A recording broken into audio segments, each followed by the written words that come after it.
Untiring, deep they dug. This discourse was given by the Blessed One while he was dwelling at Savatthi, about a brother who gave up fighting.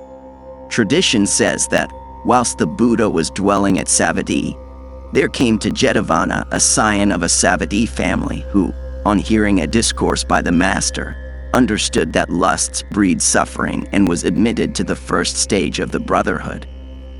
After 5 years passed in preparing for admission to full brotherhood, when he had learned 2 summaries and trained himself in the methods of insight, he received from the master a theme for meditation that commended itself to him. Retiring to a forest, he passed there during the rainy season, but for all his efforts during the 3 months, he could not develop a glimmer or an inkling of insight.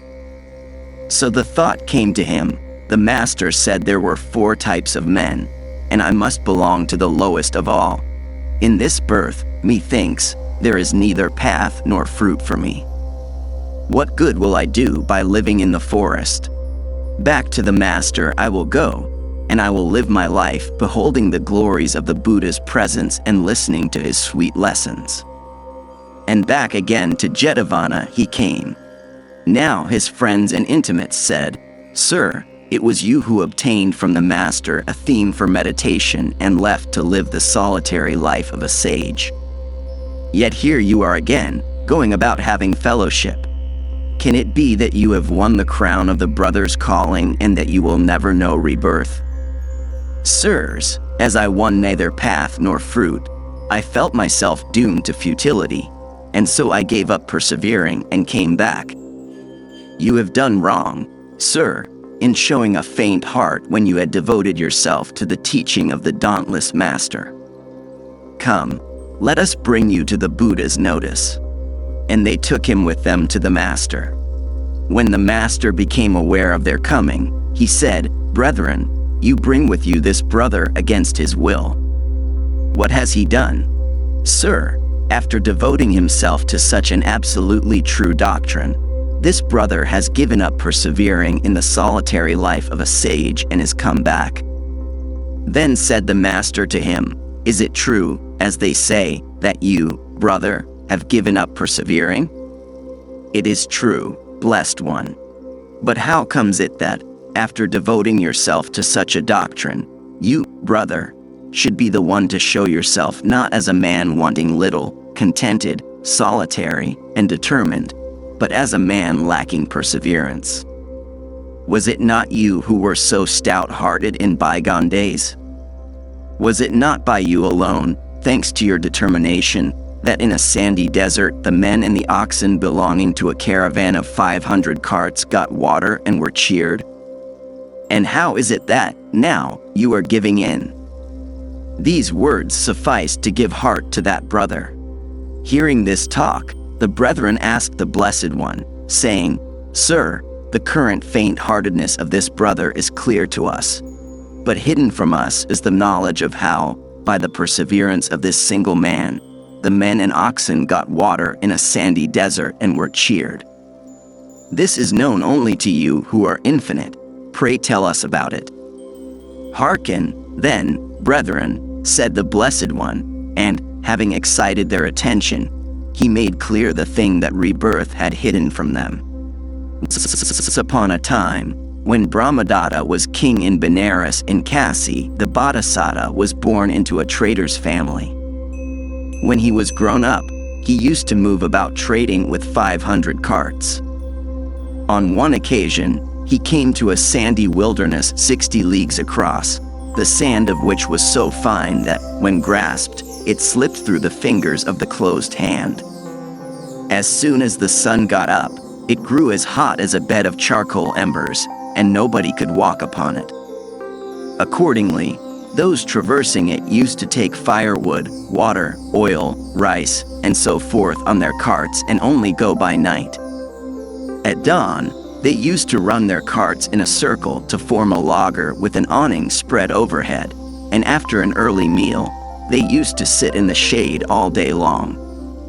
When the sun went down, they had their evening meal, and as soon as the ground became cool, they used to yoke their carts and move forward. Traveling in this desert was like voyaging over the sea. A desert pilot, as he was called, had to guide them over with knowledge of the stars. And this was how our merchant was now traveling in that desert. When he had only 7 more miles before him, he thought, "Tonight will see us out of this sandy wilderness."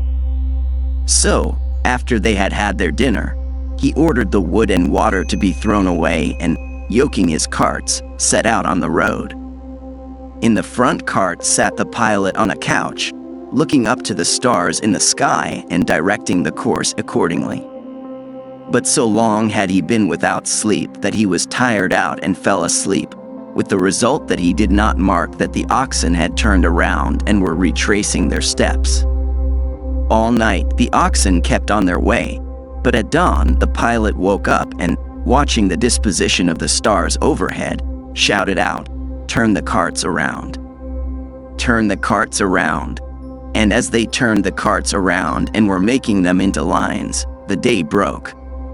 "Why is this? Is this where we camped yesterday?" cried the people of the caravan. "All our wood and water are gone, and we are lost." So saying, they unyoked their carts, made a laager, and spread the cover overhead. Then each man flung himself down in despair beneath his cart. Bodhisattva thought to himself, "If I give up, every single one will perish." So he ranged to and fro while it was still early and cool until he came upon a bunch of kusa grass. "This grass," thought he, "can only have grown up here thanks to the presence of water underneath." So he ordered a spade to be brought and a hole to be dug at that spot. 60 cubits down they dug, and at that depth the spade struck a rock, and everybody lost heart. But the Bodhisattva, feeling sure there must be water under that rock, descended into the hole and took his stand upon the rock. Stooping down, he put his ear to it and listened. Catching the sound of water flowing beneath, he came out and said to a serving lad, "My boy, if you give in, we shall all die. So take heart and show bravery. Go down into the hole with this iron sledgehammer and hit the rock." Obedient to his master's bidding, the lad, steadfast where all others had lost heart, went down and struck the rock. The rock, which had blocked the stream, split asunder and fell in. Up rose the water in the hole till it was as high as a palm tree, and everybody drank and bathed. Then they chopped up their extra axles, yokes, and other surplus gear, cooked their rice and ate it, and fed their oxen. And as soon as the sun set, they hoisted a flag by the side of the well and traveled on to their goal. There, they bartered away their goods twice and 4 times their value.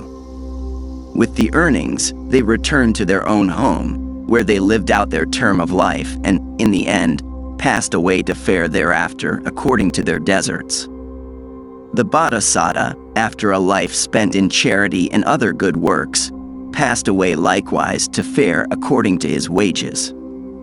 When the Supreme Buddha had given this discourse, he, the all-knowing one himself, uttered this stanza, "Untiring, deep they dug that sandy track. On the trodden way, they found water. So let the sage, in endurance strong, flag not nor tire, until his heart finds peace." This discourse finished, and he preached the 4 truths, at the close of which the faint-hearted brother was established in the highest fruit of all, which is arahatship. Having told these 2 stories, the master established the connection linking them both together and identified the birth by saying, "This faint-hearted brother of today was in those days the serving lad who, persevering, broke the rock and gave water to all the people. The Buddha's followers were the rest of the people of the caravan, and I myself was their leader."